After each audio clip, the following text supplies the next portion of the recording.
নমস্কার, আপনারা দেখছেন ওঙ্কার বাংলা। আপনাদের সঙ্গে রয়েছে আমি সৌমি। নজর রাখবো গুরুত্বপূর্ণ খবরের দিকে। ইতিমধ্যেই রাজ্যের বিভিন্ন বাংলাদেশ বর্ডার এলাকাতে অবৈধ বাংলাদেশিদের ভিড় জমতে শুরু করেছে। সমস্ত বর্ডার এলাকাতে আরো করা হচ্ছে নজরদারি এবং নিরাপত্তা। বৃহস্পতিবার সকালে ভারত বাংলাদেশ সীমান্ত ফুলবাড়ি বর্ডার এলাকায় চোখে পড়ল ভিন্ন ছবি।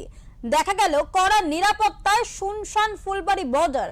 যদিও অবৈধভাবে ভারতে প্রবেশকারী অনুপ্রবেশকারীদের পুশব্যাক করতে ইতিমধ্যেই পদক্ষেপ নিতে শুরু করেছে বর্তমান রাজ্য সরকার।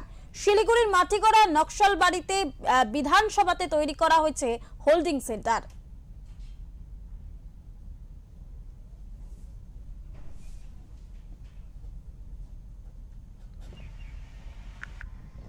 মুখ্যমন্ত্রী কড়া নির্দেশ, অবৈধ বাংলাদেশিদের বাংলাদেশে পাঠাতে হবে।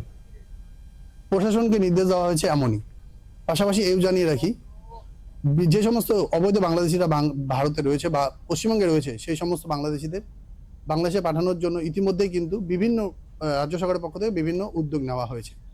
বিভিন্ন জায়গায় হোল্ডিং সেন্টার তৈরি করা হয়েছে রাজ্যের বিভিন্ন এলাকায়। পাশাপাশি এও জানিয়ে রাখি, শিলিগুড়ি সংলগ্ন মাটিগা নকশালবাড়ি বিধানসভা কেন্দ্রের অন্তর্গত 18 খাই এলাকাতেও সেই রকমই একটি হোল্ডিং সেন্টার তৈরি করা হয়েছে।